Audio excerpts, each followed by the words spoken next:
Hi எல்லாருக்கும் வணக்கம். எல்லோரும் எப்படி இருக்கீங்க? என்னுடைய ஒன் டே vlog தான் இன்றைக்கி வந்து நம்ம பார்க்க போகிறோம். பாண்டிச்சேரியில் இருந்ததுக்கும் இப்போ வந்து நம்ம சொந்த ஊரில் இருக்கிறதுக்கும் என்னென்ன வந்து வித்தியாசங்கள் இருக்குது அப்படிங்கிறத பார்க்கலாம். ஸோ என்னுடைய லைஃப் ஸ்டைல் பற்றி தான் இப்போதைக்கு நம்ம பார்க்க போகிறோம் இந்த vlogல. தலை சீவியாச்சு. ஏன்னா தலை வந்து குளிச்சிருந்தோன்னா அதனால் ரொம்ப பயங்கரமாக இருந்தது முடி, அதனால் கொஞ்சம் பின்னி போட்டாச்சு. இப்போ பார்த்திங்கன்னா திங்ஸ் எல்லாம் அப்படியே கிடக்குது கிச்சனில், அதெல்லாம் எடுத்து இப்போ சரி பண்ணுறேன். ஏன்னா பாத்திரம் வந்து வாஷ் பண்ணணும் இல்லையா, அதனால் வந்து எடுத்து எல்லாத்தையுமே வெளியில் எடுத்துகிட்டு போகிறேன். பாண்டிச்சேரியில் பார்த்திங்கன்னா சிங்க்கு வீட்டுக்குள்ளே இருக்கும், அழகாக நீட்டாக கழுவி வேலை முடிஞ்சிடும். இங்கே பார்த்திங்கன்னா வீட்டிலேருந்து வெளியில் தான் எடுத்துகிட்டு வரணும். நாங்கள் ஜல்லி கொட்டி வச்சுருந்தோம் வீடு கட்டுறதுக்காக. இப்போ அந்த ஜல்லி மேலே தான் பாத்திரமே வந்து வச்சுட்டு ஒரு ஓரமாக வந்து விளக்க போகிறேன். தண்ணி பார்த்திங்கன்னா இது அரிசி கழுவுன தண்ணி, அப்புறம் சாதம் வடித்த தண்ணி, இது ரெண்டுத்தையுமே எடுத்து ஓரமாக நான் வச்சிட போகிறேன். ஏன்னா மாடு பக்கத்துலேயே மேயுது. நம்ம வீடு சுற்றியும் வயல் அப்படிங்கிறதுனால மாடு வந்து பக்கத்துலேயே வந்து கட்டிட்டு போவாங்க. அதனால் அந்த மாட்டுங்களுக்கு இந்த தண்ணியை கொடுக்கலாம் அப்படின்னு தண்ணியை வந்து எடுத்து வச்சுருக்கேன். பார்த்திங்களா மாடு மேயுது. அப்புறமா வந்து தண்ணி எடுத்துகிட்டு போய் ஊற்றுவேன். அப்புறமா பார்த்திங்கன்னா துணிலாம் இருந்தது இல்லைங்களா, அதையும் எடுத்துகிட்டு போய் வந்து வெளியில் வைக்க போகிறேன். ஏன்னா வீடு பெருக்கணும். வீடு பெருக்கிறதுக்கு முன்னாடி இதெல்லாம் வந்து க்ளீன் பண்ணால் தான் கொஞ்சம் வீடு நீட்டாக இருக்கும்.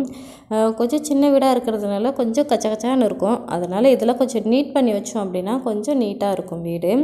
ஸோ இந்த ஜல்லி மேலே தான் பார்த்திங்கன்னா நான் கொண்டு வந்து வச்சுருவேன். ஜல்லியில் துணி துவைக்க முடியாது, துணி துவைக்கிறதுக்கு வந்து வேறு இடம் இருக்குது, நான் அங்கே வந்து துவைச்சிப்பேன். இப்போ வந்து தண்ணி வருது, அதனால் தண்ணி வந்து நான் பிடிச்சி வச்சுக்க போகிறேன். இதெல்லாம் வந்து பிடிச்சி வச்சுக்கிட்டேன் அப்படின்னா மற்ற டைமில் வந்து வாஷ் பண்ணுறதுக்கெலாம் வந்து யூஸ்ஃபுல்லாக இருக்கும். அதனால் நான் வந்து பிடிச்சி வச்சுக்கிறது. வீட்டை பார்க்குறப்ப உங்களுக்கு தெரிஞ்சிருக்கும் ரொம்ப பெண்டிங் ஒர்க் இருக்குது அப்படின்னு. ரொம்ப பெண்டிங் ஒர்க் இருக்குது. ஆனால் வீட்டுக்குள்ளே பார்த்திங்கன்னா எந்த வேலையுமே இல்லை, எல்லாமே முடிச்சாச்சு. உள்ளே வந்து பூச்சி வேலை, அப்புறம் கீழே டைல்ஸ் வேலை, பாத்ரூம் ஒர்க்கு கூட டைல்ஸ் போட்டு ஃப்ளோர் போட்டு எல்லாமே வந்து முடிஞ்சிருச்சு.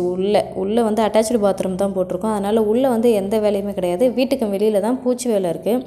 அப்புறம் இப்போ பார்க்குறீங்களா ஃபோர்ட்டிகோ, இது ஃபோர்ட்டிகோவில் வந்து எலிவேஷன் டைல்ஸ் ஒட்டணும், கீழே வந்து ஃப்ளோர் டைல்ஸ் வந்து ஒட்டணும். அப்புறம் ரேம்ப் வந்து கொஞ்சம் பெண்டிங்கில் இருக்குது, அதுவும் வந்து போடணும்.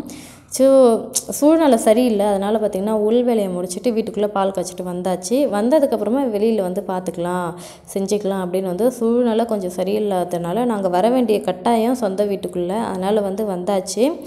இப்போ வந்து இதனால் வந்து எனக்கு எந்த கஷ்டமும் கிடையாது. நல்லா ஜாலியாக தான் இருக்குது, ஃப்ரீயாக இருக்குது, மனசுக்கு வந்து ரொம்ப சந்தோஷமாக தான் இருக்குது. ஸோ இப்போ இந்த கஞ்சி தண்ணி எடுத்து வச்சுருந்தோம் இல்லையா, அந்த தண்ணி எடுத்துன்னு போய் இப்போ நான் மாட்டுக்கு வந்து எடுத்துகிட்டு போயிட்டுருக்கேன். எங்களுடைய வீட்டு சூழ்நிலை பாருங்கள், சூப்பராக இருக்குல்ல. இந்த மாதிரிலாம் உங்கள் வீட்லேயும் இருக்கா, இந்த மாதிரி உங்களுக்கு அமைஞ்சிருக்கா அப்படிங்கிறதையும் கமெண்ட் பாக்ஸில் சொல்லுங்கள். இங்கே நிறையா வீடெல்லாம் வந்துருச்சு அப்படின்னா வந்து இந்த சூழ்நிலையாக பார்க்க முடியாது. மாட்டுக்கிட்ட எடுத்துன்னு போய் வைக்கிறது கொஞ்சம் பயம், அதனால தான் தயங்கி நின்று அதுக்கப்புறமா வந்து எட்டி வச்சுட்டு ஓடி போயிடுவேன். பயம், அதனால் இது வந்து முற்ற மாடு, அதனால் பயந்துக்கிட்டே வந்து கிட்டே போய் வந்து வச்சுட்டு வந்தேன். ரொம்ப இயற்கையான சூழ்நிலை, காற்று வந்து நல்லா அடிக்குங்க. என்னுடைய ஸ்கின் டோனே வந்து சேஞ்ச் ஆகிடுச்சு. இங்கே வந்து நல்லா வந்து கலர் வந்து க்ரோ ஆகிருக்கு. ஏன்னா அவ்வளோ வந்து இயற்கையான காற்று இங்கே சுற்றி அடிக்குது. 4 பக்கமும் எங்களுக்கு காற்று தாங்க. குளிர் வந்து ஜாஸ்தியாக இருக்குது. ஏன்னா 4 பக்கமும் வந்து ஓப்பனாக இருக்குது, வீடுங்கள்லாம் இல்லாததுனால வந்து பார்த்திங்கன்னா நல்லா காற்று வசதி வந்து சூப்பராக இருக்குது.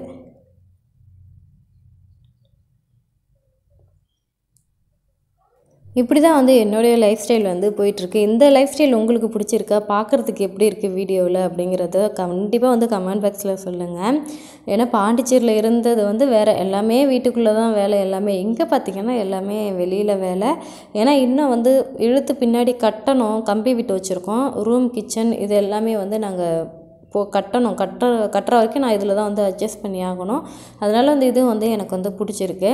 அப்புறம் பார்த்திங்கன்னா நண்டு வந்து பிடிச்சோம் வயலில் பார்த்திங்கன்னா அப்படியே நண்டு மேலே வந்துச்சா, அப்புறம் நண்டெல்லாம் பிடிச்சோம். இப்போ பார்த்த தம்பி பார்த்திங்கன்னா அவன் வந்து என்னுடைய சின்ன மாமனார் பையன், பேர் அரவிந்த். ஸோ அவன் தான் வந்து நண்டு பிடிச்சி கொடுத்தான். நண்டு வந்து குட்டியாக தான் இருந்தது. ஸோ அவன் தான் வந்து நண்டு பிடிச்சி கொடுத்தான். ஒரு 4 நண்டு 5 நண்டு தான் கிடச்சிது. பரவாயில்ல அப்படின்னு அது வந்து ரசம் வந்து இன்றைக்கி வந்து வச்சுட்டேன்.